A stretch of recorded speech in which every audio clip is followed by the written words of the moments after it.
everybody, and welcome to the last of my weekly live streams. We literally have hit the point that we have less than 1 week remaining to get your registration in for your chance to win the lottery ticket of a lifetime and get your opportunity to buy a home with 20% of the purchase price being provided by the state of California as down payment assistance. So if you have not heard about this program, this is your education. We're going to spend the next hour diving deep into this program. I'm going to cover everything from start to finish. So for those of you who've been following along all along, you're going to get a refresher course on everything you need to know about the Dream for All program. If you are new, and I am shocked at how many people, I had 7 people reach out to me today that knew nothing about the program, that simply reached out and said, hey, John, I heard about this Dream for All program. I want to know about it. How does it work? So this is your chance to learn everything you need to know about this program, how it works, all of the ins and outs, and the tips and tricks we need to know in order to help you take advantage of this amazing program. So the first thing is the deadline. So the deadline ends Monday, the 29th at 5 p.m. That is not the deadline to send me your application. You need to have your application into me much earlier. Now, will I take people who send me an application on Monday morning? Sure, but I might not finish it in time to get you the pre-approval letter in order for you to get into CalHAFA's system and register and get all of the information you need uploaded to CalHAFA. So if you happen to be watching this at the last minute and you've got only a day left, you need to both fill out my application by clicking the QR code right above, and you need to start filling out the information at the CalHAFA website.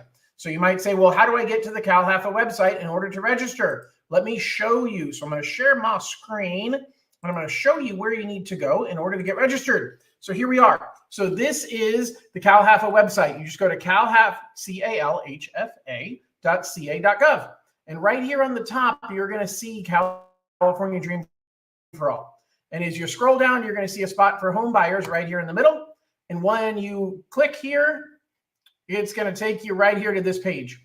And you click here to register for your voucher. You can start the registration process before you have your pre-approval letter. You just can't finish it. So start your registration process at the same time that you're sending me paperwork, because that way you can be ready while I'm reviewing your paperwork. You're putting your information into CalHAFA's website, and you are ready to take advantage of uploading the pre-approval that I get to you as the last step.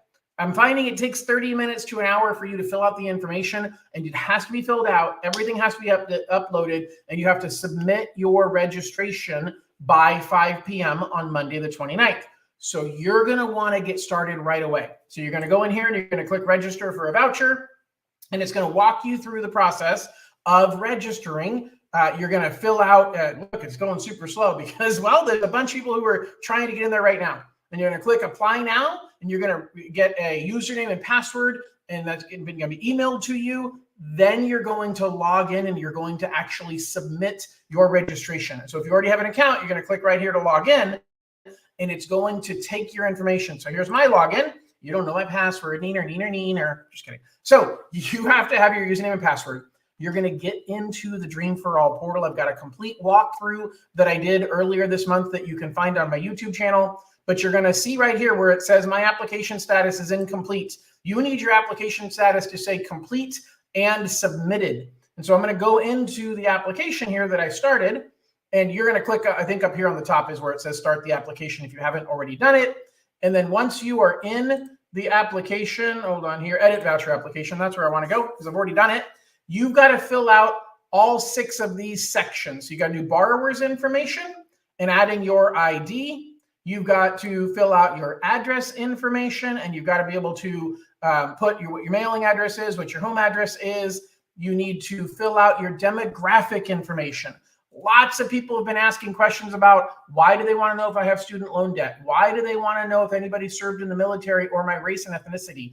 They're collecting a lot of information for statistical purposes. It does not impact your ability to get selected. It does not impact your chances of getting selected, but they still want to know all of these answers.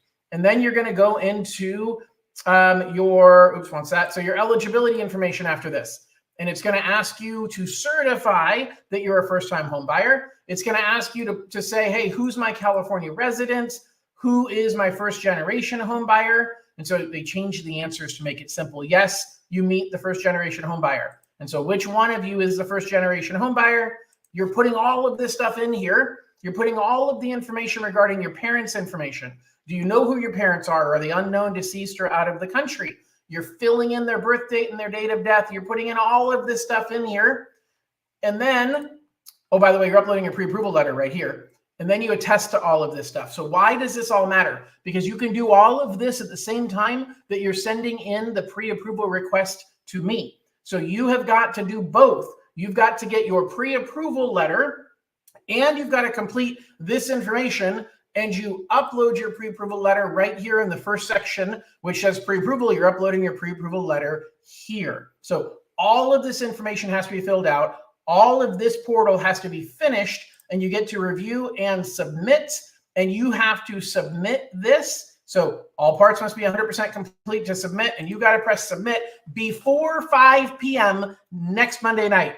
Critical. Before 5 p.m. next Monday night, you've got to get this done. So this is really, really important that if you have not started the application process yet, you need to click this link right up here. That's going to take you to my application portal where you're going to put in all of your information.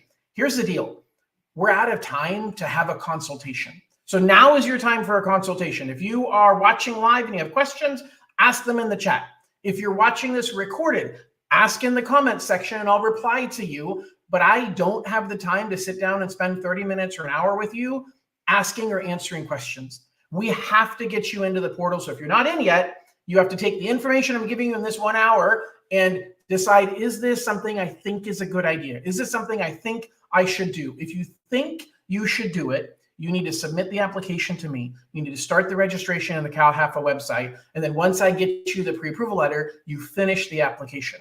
Then we will set up a meeting for the first couple of weeks in May. So I've got a calendar preset. I'll have a link that we will send to you that will give you the ability to schedule a time in the first 2 weeks of May while they're in the process of reviewing the applications and picking the winners.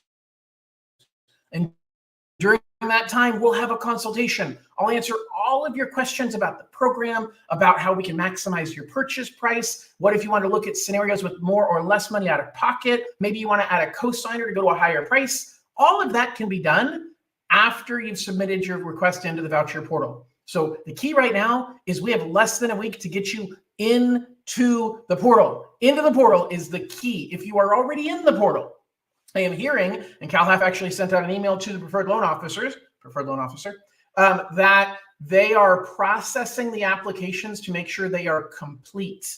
So you may get an email. One of my clients emailed me over the weekend and said she got an email asking for her foster care documentation, proof that she was in foster care.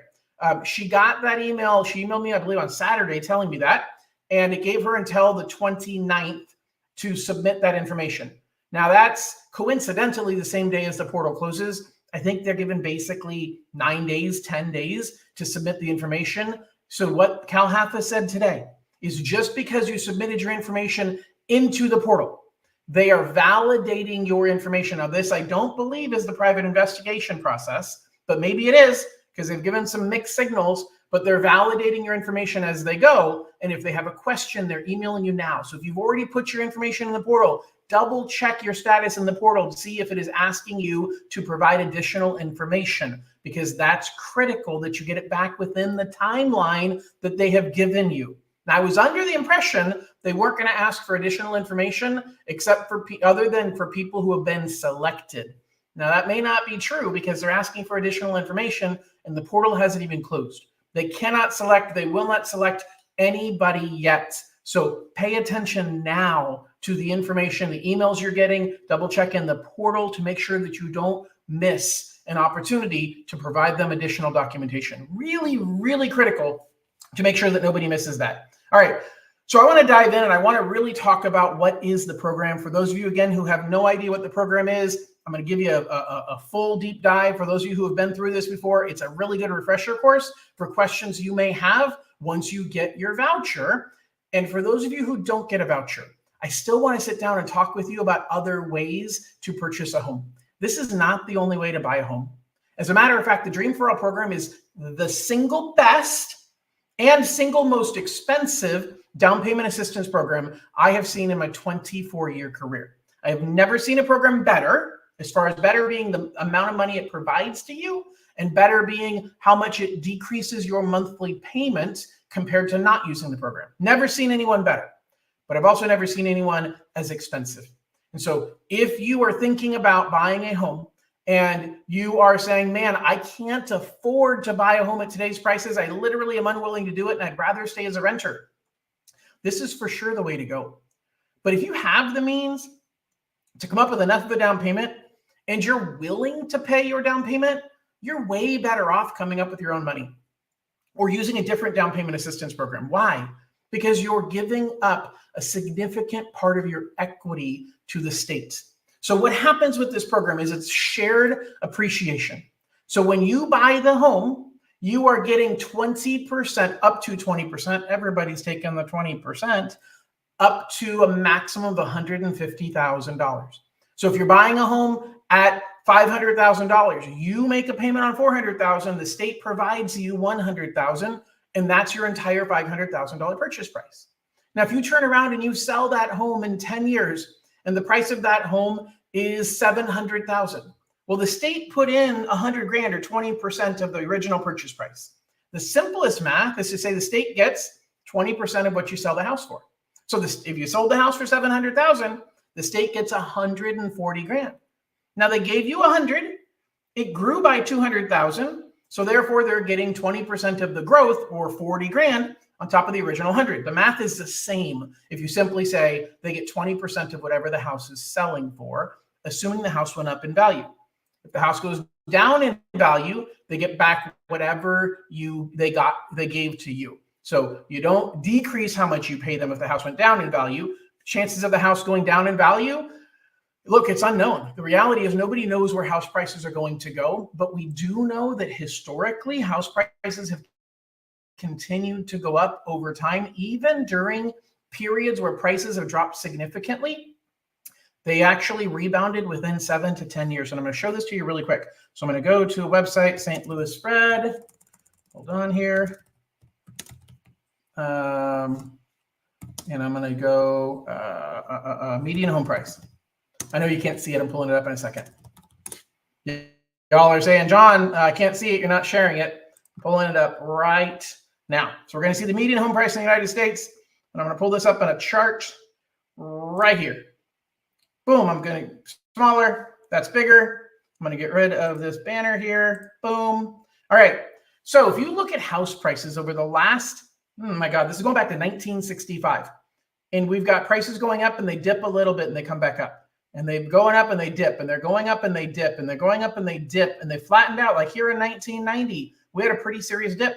So if I were to zoom in on the 1990s, boom, and I were to zoom, oops, move me a little bit here. Hold on, please. All right, let's make this specifically the 1990s. You're going to see that house prices in the 80s leading up to the 90s. Sorry, gang, I'm trying to make this a better view. In the 80s leading up to the 90s, you saw prices going up and up and up. Then they crashed and they stayed the same. And so you had a situation where housing prices fell. And if you bought right here in 1990, you paid $126,800. And if you sold in 1994, 1993, you sold for 127. You made almost no money. Like you made next to nothing. And when you count the fees that you took to pay to sell the house, you lost money.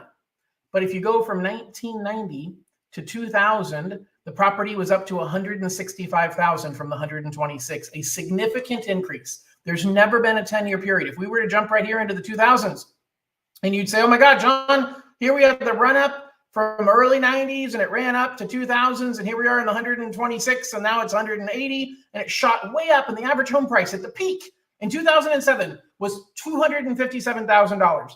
And the prices stayed the same from 2007 to 2012. We didn't recover. That was a 5-year period where prices had dropped. That is the worst recession for home prices we've ever seen in history, was the Great Recession in 2007. But if we scoot forward a little bit, we notice that by, here we are right here, 2013, prices had hit where they were in 2007. By 2014, they were above where they were in 2007. And people said, that's not sustainable. Really? Because house prices just kept going up from there. So here we are, 2013, 2014. Oh, 2018 hits and everybody says house prices can't go up anymore. Here we go, 2018 through 2019. Prices dropped for a year and a half. But what happened? COVID happened. So we had a flattening right here from late 2017 all the way until 2020. We had a 3-year drop in house prices, and then they took off again. And now we're seeing kind of the same thing. We're seeing where we hit the peak in the end of 2022. So we are almost a year and a half through that peak, and we see house prices drop, but that looks the same as what we saw right here. And they stay stagnant for a few years. Looks the same as what we saw right here, and they drop a little bit, but they come back. And so you're sharing with the state with the expectation that over time, house prices are going to go up, and they do. History says they do. History says they have gone up over time, and they will continue to go up because the cost of living continues to go up. The cost of renting a home, the alternative to buying is renting. All of you who are looking at this program are renters. If you are a renter, then you are dealing with the significant increase in house prices. All right.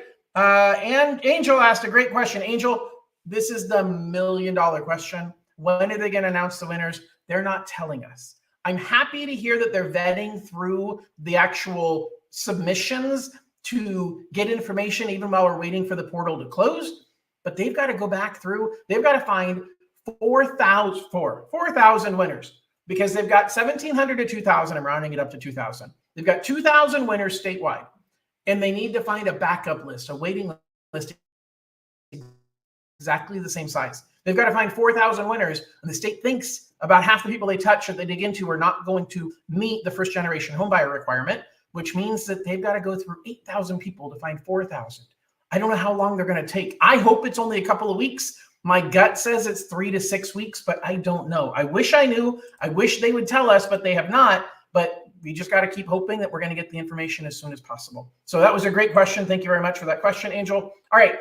So let's talk more about the program itself and how it works. So let me go here and bring this guy right up here. And then let's open this thing up right here. So this is a representation of what happens when you sell the house. So you buy a house for $400,000. You get 100 or 500,000. You get 100 from your lender. Now that money is a bundle. It's a package deal that you are getting. What I mean by a package deal is that you cannot go out and get the $400,000 loan separate from the $100,000 loan. All of the money comes from the state of California. All of the money comes as one bundle from Cal HFA. They determine the rate on the big loan, and they provide you the money on the small loan. You cannot separate the two out side by side. And then what happens is, let's pretend 5 years later, that price goes from 500 to 640. So the state gets 20% of the 640, or what's the state get? $128,000, that's right. Okay, so 640, 20% of that's $128,000. Your appreciation, 140, 112 went to you, 28,000 went to the state. So that when you sell the house, you pay back the 128, but you get 142,000 in equity. Why? Because you paid down your balance. Every single month, your balance went down. It's the beauty of homeownership. It's the reality of why, even if you don't get Dream for All, you need to think about, how can I get into homeownership? Homeownership's a ladder. Once you get on the ladder, you can step up a rung. You can get a bigger home. You can get a better home. It's a lot easier to upgrade than it is to jump in. And so find any way you can claw and kick and scream and fight and bite to get your way into homeownership, because that's what's happened over time for people who have become homeowners. And it's what the state is trying to do with this program. They understand that it's hard for people to break the cycle of being a renter. And so if you've been a renter, your parents have been renters, your parents' parents have been renters, you don't have that generational wealth. There's a lot of people who think this isn't fair, that this money is only provided to first generation home buyers. But the reality is the state's looking at a way to change the trajectory of families for years and decades and generations to come. And so that's what this is about. And so this program is a great opportunity for you to become a homeowner if you are a first generation home buyer. So let me show you really quickly. Let's scroll through here really quickly and show you what the first generation home buyer rules are. So if I go down here, first generation, are you going to show me that? Come on, bring it up.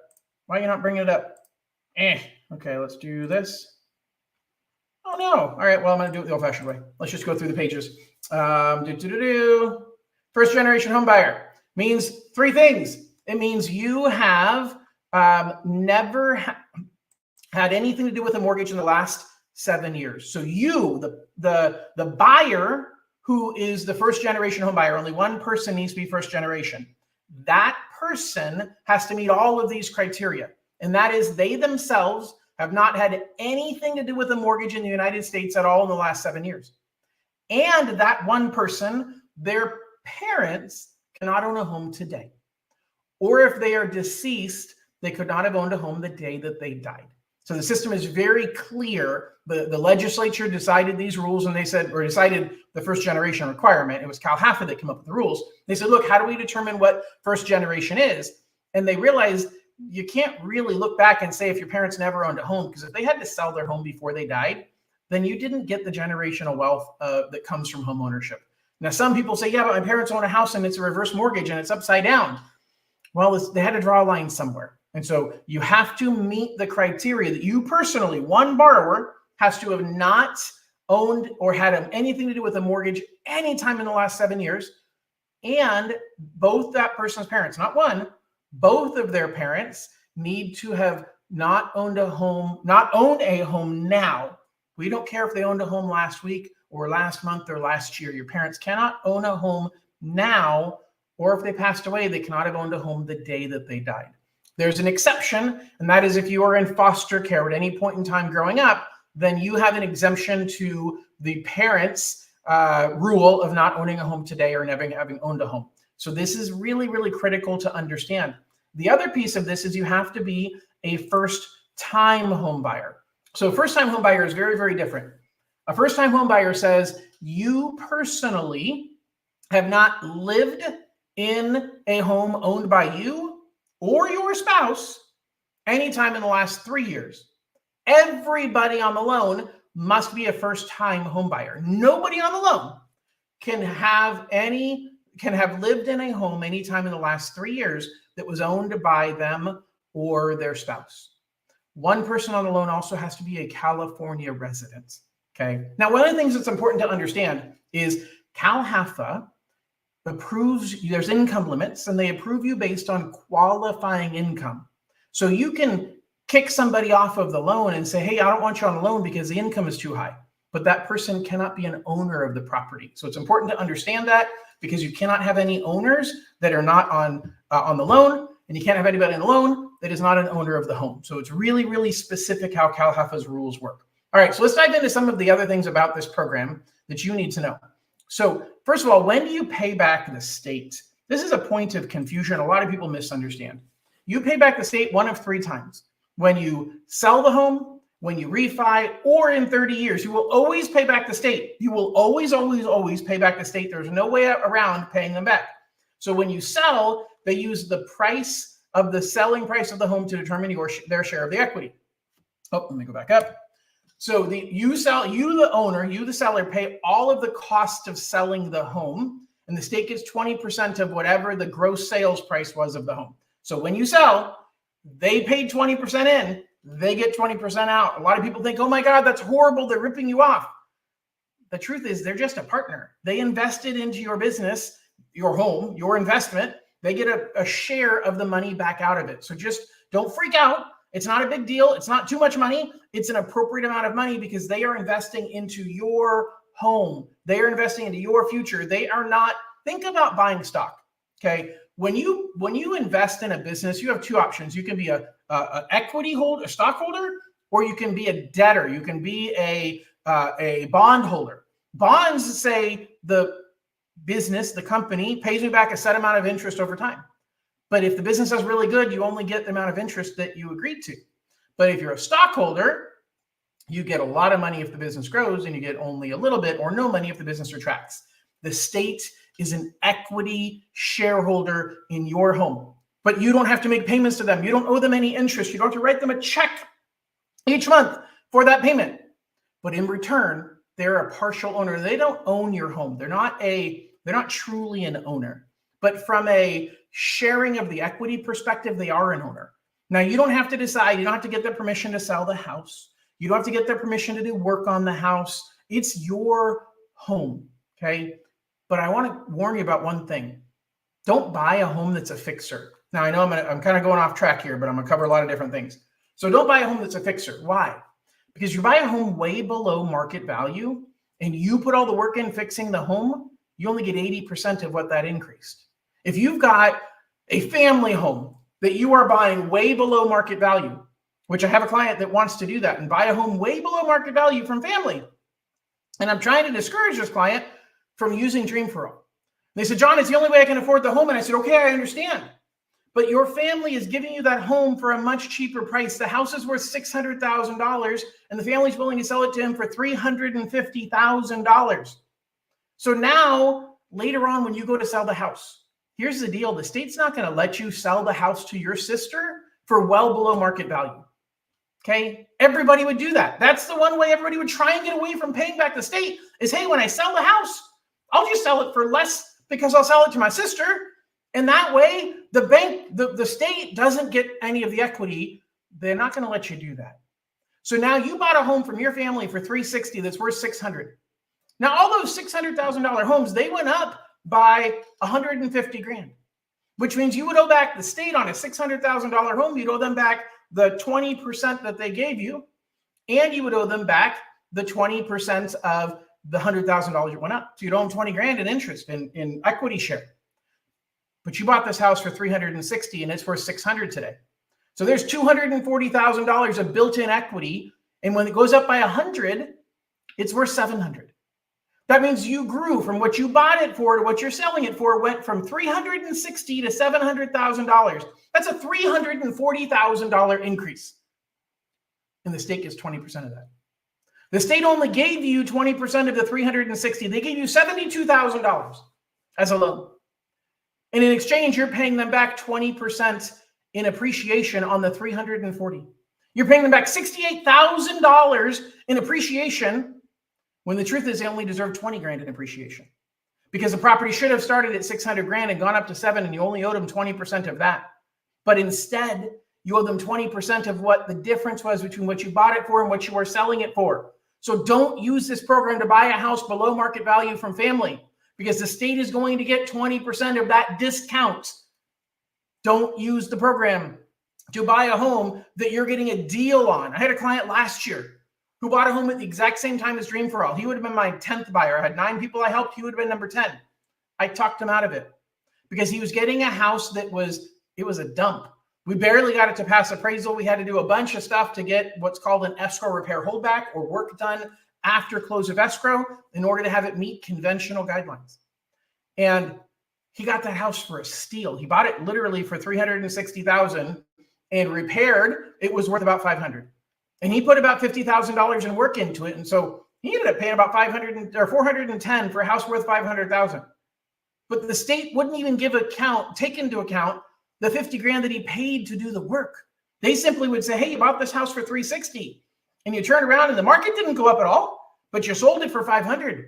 That's a $140,000 increase. We'd like our $28,000. We'd like our 20% of that increase. So be careful using this program to buy a house at a discount, whether you're getting the discount because you know the seller or you're getting the discount because you're buying a house that is under market value and needs repairs and you're going to do all the work on it. The state's getting a share of all of that deal that you created. They're your partner.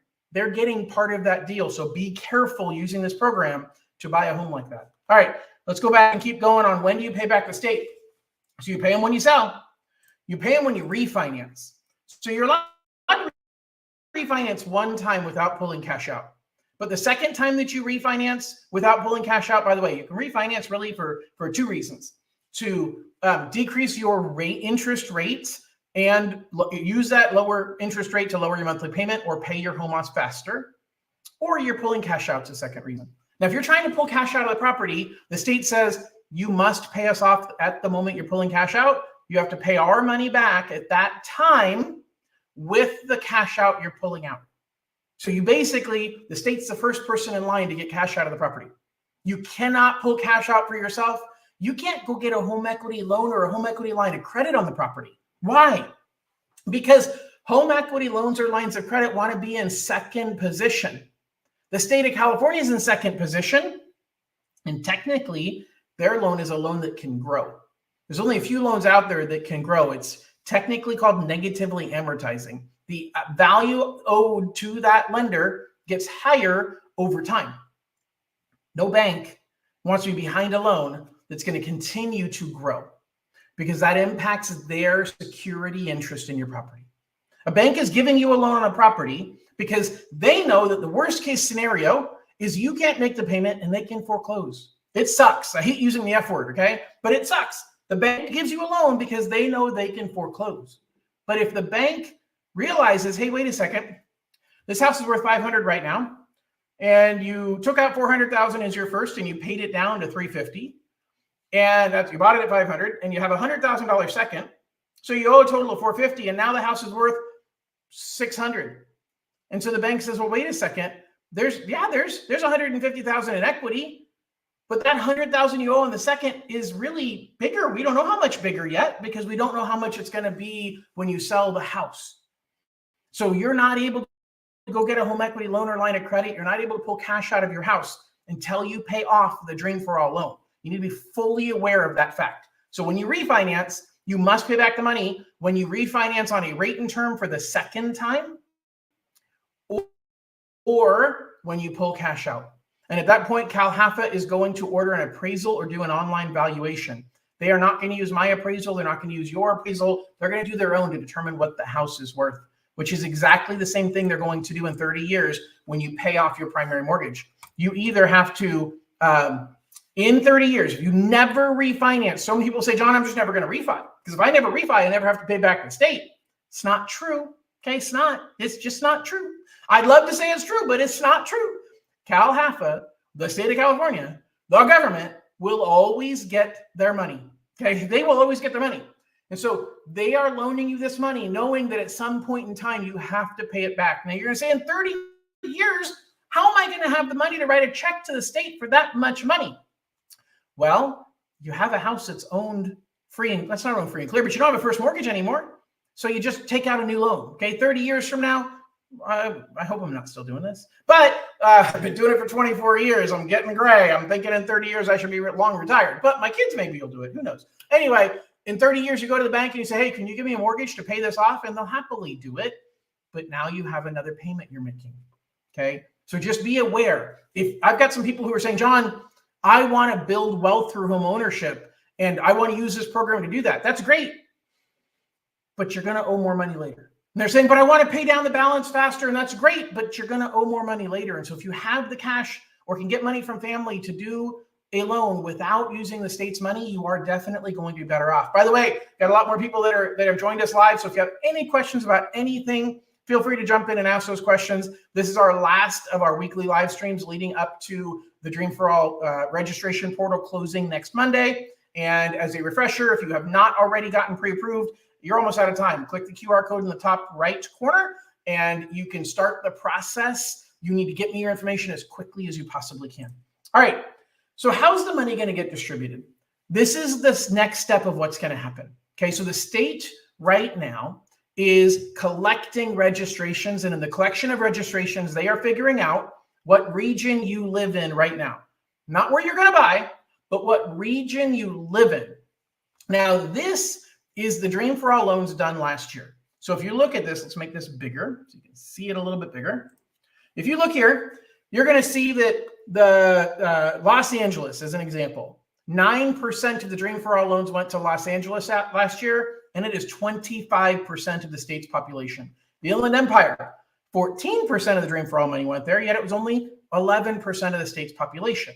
So they've said that's not fair. The state legislature, the senators have said, it's not fair. The assembly people, they said, it's not fair. We want to get money into our district. And so they said, we got to change this. We got to do something different. And so they said, okay, so this year we're going to give out the vouchers based upon what region you live in. Let's do this so you can see it maybe a little better. There we go. So it's based on what region you live in. So they're estimating 1,700 to 2,000 winners. So you are seeing right here on the screen all of the regions. What do we have? I didn't count them. 1, 2, 3, 4, 5, 6, 9 regions. 9. Got it? 9. 9 regions. So there are 9 regions, and you are in one of those 9 regions based on where you live today, where you lived when you submitted your registration request into the CalHAFA portal, and they're asking you to prove where you live. And based upon where you live will determine how many people are selected within that region. Oh, my camera just went dead. Uh-oh, hold on a second. I'm gonna keep talking. You guys can see this on the screen as I am talking and trying to figure out why my camera is dead. Why is it dead? That's plugged in right there. And that's plugged in right there. I don't know why it died, but anyway, let's just keep talking and see what happens. Hopefully it comes back up, and hopefully it doesn't go dead again. And I will get back into the chair, and we will hope that it stays running. Hi, I'm back. Here I am. Welcome. Thank you. All right, this happened to me once before, like back in January when I first got this camera, and I realized that I hadn't charged it, but it's plugged in, so it shouldn't have gone dead. Anyway, they're going to figure out what region you live in right now. They're going to ask you to prove what region you live in, and this is the breakdown of the number of winners per region.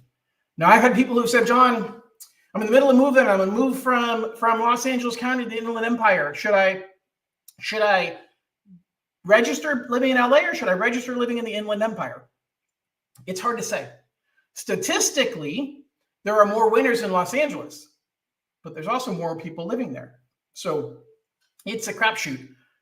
You need to, A, tell the truth, because if you lie, if you falsify information, they're going to find out. They're going to send you to jail. Okay, they're not going to send you to jail. But they actually have said they will turn over people who are truly falsifying information on purpose. They'll turn them over to the Department of Justice. So yeah, I guess you technically could go to jail.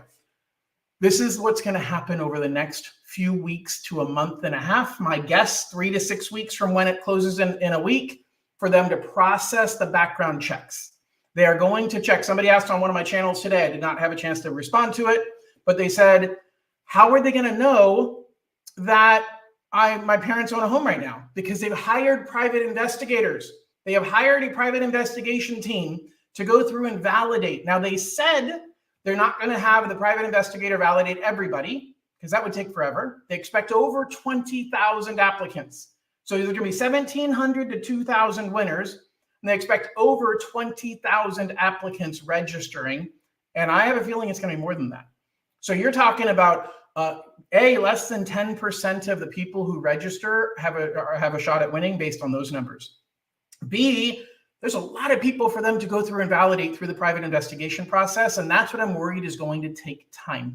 And they're going to come up with 2 lists. They're going to come up with the list of winners, and they're going to come up with a wait list. If you are on the list of winners, you are given 90 days to find a home. When you find a home and get into contract, that is when we lock your interest rate. That is when you pay for your appraisal fee. That's when you pay for your earnest money deposit. Now, you're saying, John, what are all these fees and how do I pay for them? And can I get an advance against my Dream for All money to pay for them?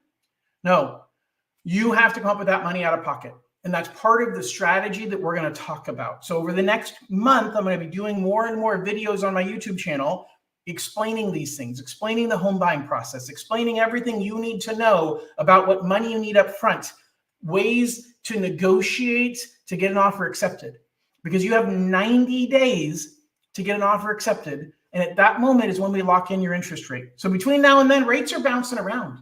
They started out at around 6.5 a couple of months ago. They're right now at 7.25. They could go higher. They could go lower. Nobody knows. But your rate is not locked in until you get your offer accepted on a home. And then only after that, once you talk to me and we actually freeze in your rate. So you are dealing with kind of an unknown variable. You're dealing with, I don't know where interest rates are going to be. Now, if you want to calculate a monthly payment, I have a really good payment calculator in my app. So if you haven't downloaded my app, download my app. It's got a great payment calculator in there that you can go through and run calculations saying, hey, if I'm putting 20% down and the rate today at CalHAFA's website is 7.25, then this is what my monthly payment is going to be.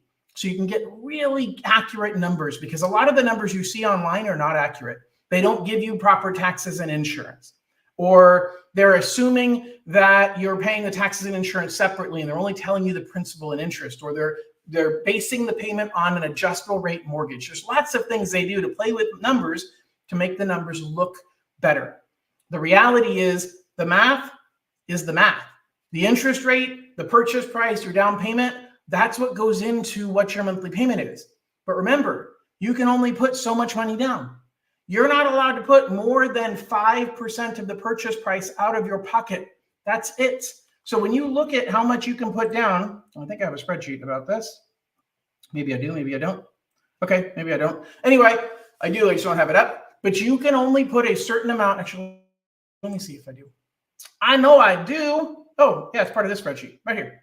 So you can only put so much money out of your pocket. I'm gonna pull this right over here. I'm gonna make that bigger.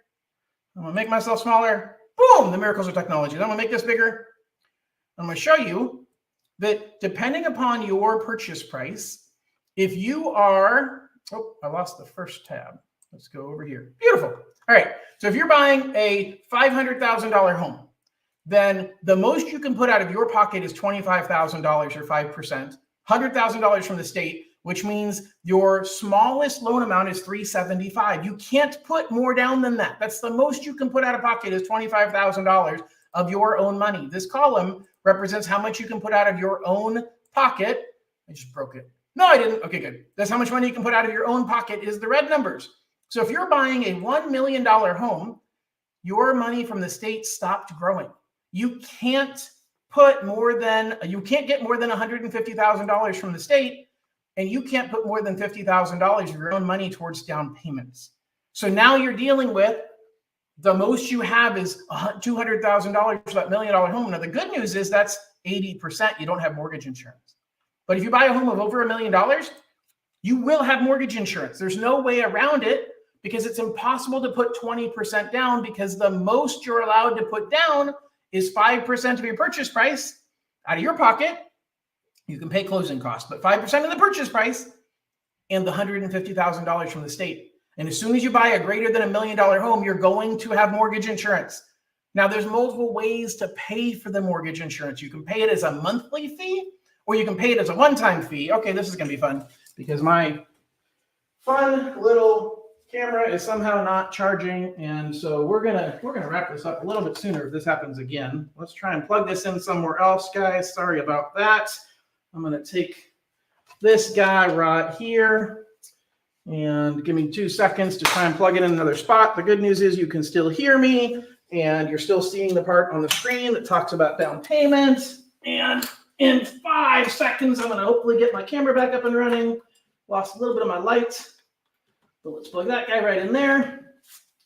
Oh, all right, lost another light. This is fun, isn't it? The miracles of live television and live streaming. Let's see if that works better. All right, I'm back. Let's see how long I get to stay. All right, so this is the breakdown of the most you can put out of pocket as your down payment. So let's go back here. We talked about the vouchers and how the money is going to work. Am I still bright enough? Yeah, I'm still bright enough. I lost one of my lights, but that's fine. Okay, so now let's finish out here. So income limits. Hey, Billy, good to see you, my friend. Billy says hi. I say hi to Billy. Good to see you, my friend. All right. So you have to be under the income limits for the program. So let me show you the income limits. Before I do that, I got a question. So Durgam, can you pay money over the 5% to buy down the rates? Yes, you can. Should you?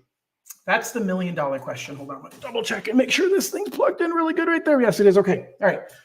You just got a good close-up of my shirt. Anyway, yes, you can pay more money to put more. Let me say this in a different way. First of all, let me get a sip of water. Where did I put my water? Man, this is fun. Oh, well. I don't have my water. Yes, I do. It's over here. Man, it is just a wonderful evening for me, isn't it? Thanks, guys, for your patience. Yes, you can put more out of pocket, but it isn't down payment money. So don't confuse that. You can put 5% towards your down payment. You can pay for closing costs separately. And yes, you can pay extra to buy down your rates. In general, I don't think it's a good idea because CalHFA doesn't always offer rate buy downs. It's a day-to-day decision. excuse me, on both if they're offering a buy down and how much it's going to cost for the buy down and how much it's going to benefit you. In the few days that I've seen it, it has not been beneficial. So yes, you're allowed to do that. Yes, you're allowed to pay money over the top, but there's a limit on how much you can pay in fees.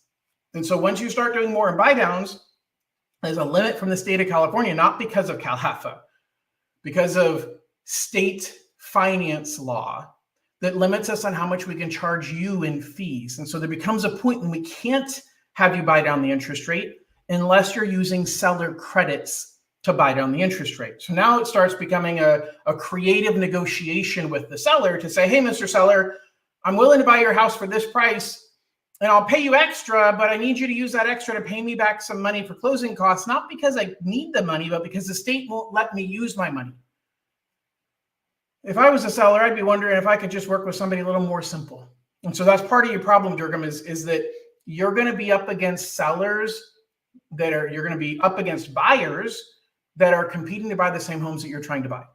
I can get super creative. I'm super technical. I understand all of the art of negotiation with lending and how to fit that into real estate and how to structure your offer, how to deal with appraisal gaps. I think appraisal gaps are going to be your number one benefit if you have extra money, because you can write an offer for higher than the asking price. And if the value comes in under, you can cover that 100% out of your pocket, and it doesn't count towards the 5% cap.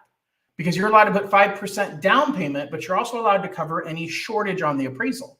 So I'm going to talk more in the coming months. Watch all my videos if you haven't subscribed, because I'm going to talk in the next month or so about strategies to get your offer accepted. And an appraisal gap, having no appraisal contingency, is one of the things you can do to make your offer a lot stronger.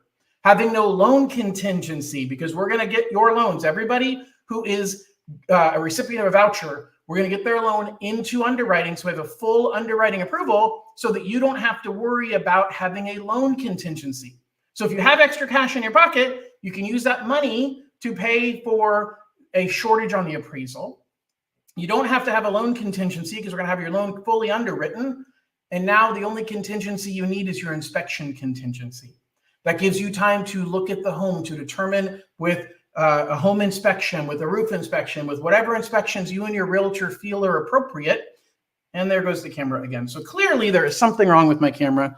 I am sorry, gang. I'll turn it back on, but there's no point in running around. So we're going to wrap this up pretty quickly because this is going to go dead. So if you have questions, feel free to ask me questions. I could probably switch to my other camera, but the quality is horrible. And so you're not going to appreciate that camera. But if this goes dead one more time, I'll switch to it. Anyway, the bottom line, I might even make this smaller if I had to. Anyway, so if you have questions, feel free to ask those questions. Basically, you have to be below the income limit. So let's talk about the income limits, because this is something really, really important to understand. And let's share the screen. And I'm going to show you the income limit. So there's two income limits that you need to be thinking about. You have the income limit for the amount of the maximum you can earn, the maximum total that you can earn, and it's per county. And so this list is on CalHFA's website, but this is the most you can make as qualifying income. Now, for some of you that are applying right now, we're going to have to figure out a way to get you pre-approved as quickly as possible without necessarily having a strategy call. And that strategy call, we talk a lot about how do we massage this number. Maybe you need to work more overtime or less overtime to get you closer to the number you want to achieve. But you got to strike a delicate balance between having enough income to buy the price home you want with the payment that that home requires versus having too much income and being over the income limit. And interest rates play into this. I can get rid of Durgam's message here. And I'm getting rid of myself. So we are going to stay 100% on screen. And I'm no longer going to be on the video because there's really no point. My camera keeps dying. So you are looking at the income limits, and interest rate matters because it's all about what you qualify for. And I'm going to show you how interest rate matters by giving you this chart right here. And this chart goes through and shares with you. I'm okay with hiding this one right now. Okay, so that part I'm not worried about. So what this basically says is, hey, if you make $150,000 a year, so we looked at the income chart and we said, hey, in Los Angeles, let's use Los Angeles as an example. So in Los Angeles, you can make $155,000 a year. So if you make $155,000 a year and you have $200 in monthly debts, then the program says you can spend $6,258 a month towards your house payment. Now, these numbers are approximate because I approximated the taxes and insurance, even though at every purchase price, the taxes and insurance are different. Now, if rates are at 6.5%, you can buy a $990,000 home and have a payment of $6,258 a month. By the way, if you paid off these credit cards, you can actually buy a more expensive home because now you can afford $6,458 a month towards your house payment. That's a $1,018,000 loan amount. So now what you're looking at is you're looking at what if interest rates go up? Now interest rates are higher. Right now, CalHFA's interest rates right now, let's get over here. You can see their interest rates every single day. You can go right here to CalHFA's homepage, and right on their homepage, you can pretend that you are a lender. And right here under lenders, it says rates and reservations. So you can check their rates every single day. By the way, guys, we're going to wrap up in about 10 minutes, depending on how many questions we have. And so if you have questions, please post them now in whatever chat whatever platform you're on, and they'll come through on my end, and I'll be able to pull them up on screen. So right here, you got view today's rates. And every single day, there's going to become a line when they launch vouchers that is going to say California Dream for All. Okay. So right here, JT, I think you were somebody that had a question I didn't answer. So I apologize, but I just saw your question right now. And I think you had another question I may not have gotten back to. But right here, CalHFA's interest rate, CalHFA conventional with down payment assistance. It's at 7.25% today. Now, if you're considered low income, it's at 7%. Now, what's low income? That means this is the regular income. Low income in Los Angeles is if you make less than $84,000. So you got to be under that limit. Okay. So now you're looking at, if you're over that $84,000, you have to have a 680 credit score. If you're under that, you need a 660 credit score. And everybody on the loan has to meet that minimum credit score. So somebody who makes $155,000 in Los Angeles, they have no debt. They can buy $1 million home, but that's it. You can't go higher than $1 million because in order to go higher than $1 million, you've got to make more money. So if you made $175,000, you can buy a $1.1 million home, assuming interest rates are at 6.5%. But right now they're at 7.25%.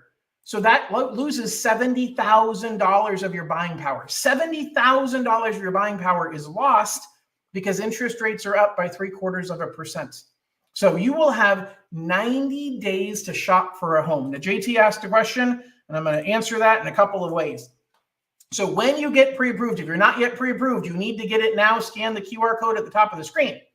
And then you need to get that pre-approval. Now, JT, that pre-approval isn't valid for any specific period of time because you have to re-qualify again when you go under contract. We're going to look at your income limits, and we're going to make sure that your income does not now exceed the maximum that you're allowed to make for that county. So just because you were pre-approved does not mean that you meet the income limits at the time that you're buying a home. Now, the income limits are expected to change. CalHFA has not said for sure, but I read between the lines. I won't explain to you where, but if you're watching my videos, you'll see me talk about this, that the income limits I expect to change probably in mid-July, and I hope they're going to be going up. I'd be devastated, and a lot of you would be devastated if they go down. But CalHFA will make you certify that you are aware that you must meet the income limits at the time you go under contract.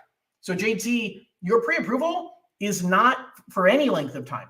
Now, a lender, when we use the lender's pre-approval letter, which you don't have yet, any of you that got qualified with me, you have CalHFA's pre-approval letter. That's to get you into the race for a voucher. Once you get a voucher, or if you don't get a voucher and you start shopping with a different program, you're going to get a regular pre-approval letter from me. JT, that letter is good for 60 days. The truth is, it's good for 120. But we put 60 days because we don't want you shopping for a home more than 60 days from now without us making sure nothing has changed. Your credit report is good for 120 days. You have to close escrow within 120 days.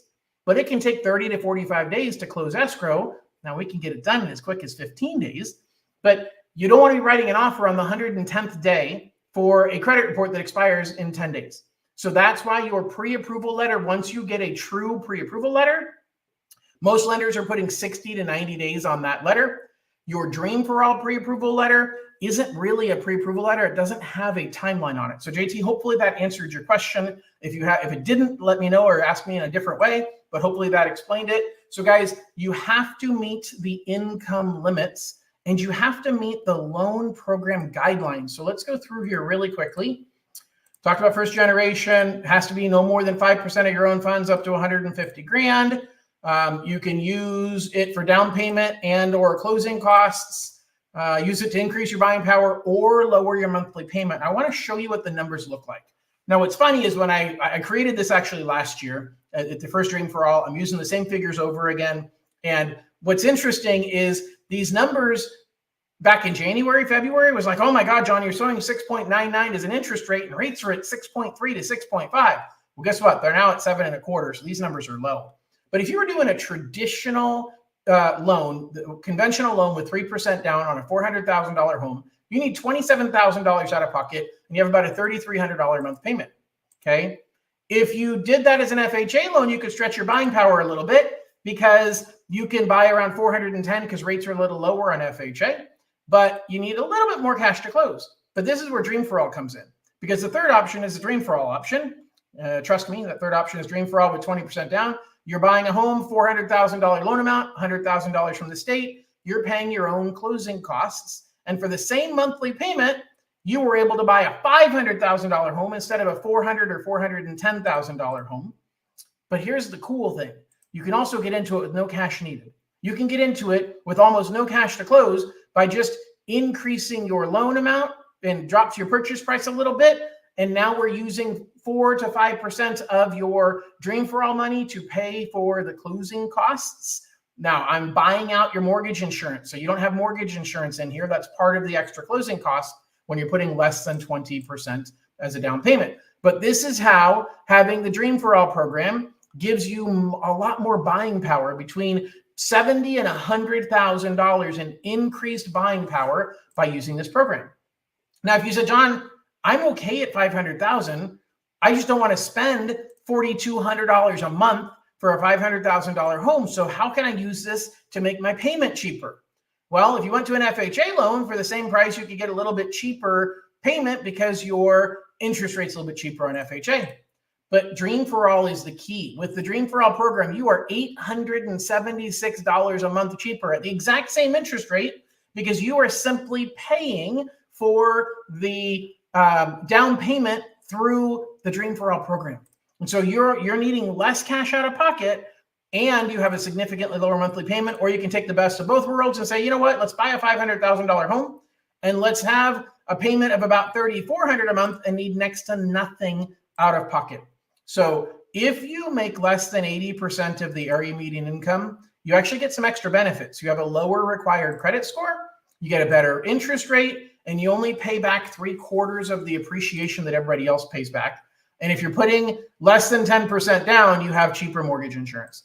So let's go through quickly what it takes to qualify. Again, guys, I'm going to wrap up here in a couple minutes. If you have questions, feel free to ask those questions in whatever platform that you're in right now, and I will absolutely answer them. If you're watching recorded, then we will address these after the fact. So you must be a first-generation home buyer. One of you must. It is a conventional loan. So if you know anything about lending, Fannie Mae's guidelines. It's not a Freddie Mac loan. It's not FHA. It's not VA. It's not USDA. It's not a non-QM loan like bank statements or anything like that. You have to be occupying the property within 60 days and continue occupying it for a year. You cannot have non-occupant cosigners, and you must have a few $1,000s to spend because you need to pay for your appraisal, you need to pay for inspections, and you need to pay for earnest money deposit. And the earnest money deposit is going to depend on what the norms are in your market. And so if in your market, they want a 2% earnest money deposit and you're buying a $500,000 home, then you're going to need to have 10 grand as your earnest money deposit. Okay. So just be aware of that fact. Talk to your realtor. 680 minimum FICO score, and your bankruptcy has to be at least 4 years old if it's a Chapter 7 or 2 years old if it's a Chapter 13. And you have to be 7 years outside of a foreclosure unless that foreclosure was included in a bankruptcy. Debt to income ratio can go up to 45%. I won't bother with that because we don't have a lot of time. Conventional limits, so it uses conventional loan limits. So each market is different. Some markets are high balance markets. Across the state, every market is at least 766, 550. If your loan amount's above that, you get the privilege of paying an extra fee to the state of California because you will pay what's called a high balance fee. So you notice right here, it says high balance loan limit fee 0.933. That changes every day. And that's a fee you're paying in addition to the normal fees for the fact that you have a high balance loan. Okay. You get to pick the property and it's just got to be a single family residence. It can be a condo. It can be a PUD. You're allowed to have an ADU. You just can't count the rental income. And manufactured homes are okay, but you can't go over 45% debt to income ratio. So guys, there's no point. I mean, it's too late. We're not doing soft credit checks. We don't have time to wait and make your credit better. You need to make sure you're saving money for your appraisal and know your numbers. Pick your realtor. It is time to start shopping for a realtor. I'm going to talk over the next month about the process of picking your realtor and how it's all working with all those nasty emails and news articles you've seen about real estate agents and what they charge. And I'll explain the truth about how all of that works. Homebuyer education, don't bother with it. You don't need the homebuyer education to get in on the voucher. You only need it once you have the voucher, and it's 8 hours of education that costs $100 and it's good for a year. So if you did it last year, look at the date. It probably expired because most people did it in April or May, and you have to close escrow within that 1 year expiration date. There's a second one that's online only that talks about shared appreciation. So no rush on that stuff. I won't bother to just buy now. Interest rates. We already talked about costs, so I can kind of skip through this part. Guys, we are wrapping up. So if you are ready to get started, this is the same QR code that's at the top. If you have any questions about anything at all, reach out to us. But here's the deal. We don't have any more time. We don't have time to wait and ask questions. We don't have time to hope that everything starts looking better soon. The reality, and I'm turning on my camera for a quick minute as we finish this out, and my camera's going to go dead. You're out of time. You have less than a week. And so if you are thinking about using this program, immediately you need to scan this QR code. You need to get your information over to us. We are processing your applications as fast as we can. I was talking the last few months about how, hey, schedule an appointment with me. There are no appointments available because myself, everybody on my team, it's all hands on deck on processing the applications to get you through to the deadline. I already heard from CalHFA today that some lenders have stopped accepting new applications. My team is working through the weekend, okay? They're going to make sure that we're going to take care of every single one of you that wants to get in on this, but you need to help me help you. You need to give us this information as soon as possible so that we can start pulling all of the information together, and you need to start submitting your information into the CalHFA website. Even though you don't have your pre-approval yet, the truth is if I never give you a pre-approval letter because you didn't have good enough credit or income, it only costs you a couple extra minutes of spending time putting your information into CalHFA. There's no harm for starting an application you didn't complete. But imagine if you didn't get it started and I get your pre-approval letter on Monday at noon and you don't have enough time to finish putting all of your information in there. So Tony's asking, what is the app called? So my app is Summit Home Now. So when you scan the QR code and you go to, it'll take you to the App Store. You can also go to my website, johnloanking.com, and in the top corner, it'll say apply now. But the app is called Summit Home Now. That is the right place for you to go. That's got my calculator in it, but it's where you start the application. And if you are applying from here forward, even for those of you who already applied with me that were collecting your stuff, we're not going to do a review meeting. We're not going to talk strategy until after May 1st. We're going to get you an approval letter. If that letter is not what you expected, it's okay. We can change the dollar amounts. We can massage the numbers. You're not locked into those numbers. But if I get you a letter, that is your golden ticket that you can enter into the lottery. That is everybody's number one focus. And unlike my peers who have said, I'm too busy, I've got a team behind me, and we're going to continue processing the applications for as long as we can. Please do not be one of the last people that submits their application on Monday and says, hey, John, I really need you to get this to me by 4 o'clock so I can get it uploaded. We will do our best, but I cannot promise anything. I cannot promise. So you need to get your information in now. Click that QR code, Tony. It is called Summit Home Now, and that is how you get started. Ladies and gentlemen, I appreciate your listening. I appreciate your trust. I appreciate you subscribing to my YouTube channel and following me so that you get more information. I'm going to be teaching a lot over the coming month as we're waiting for vouchers to be released. and help to educate you and to earn your business. So thanks so much for listening, and everybody have a wonderful evening. Good night.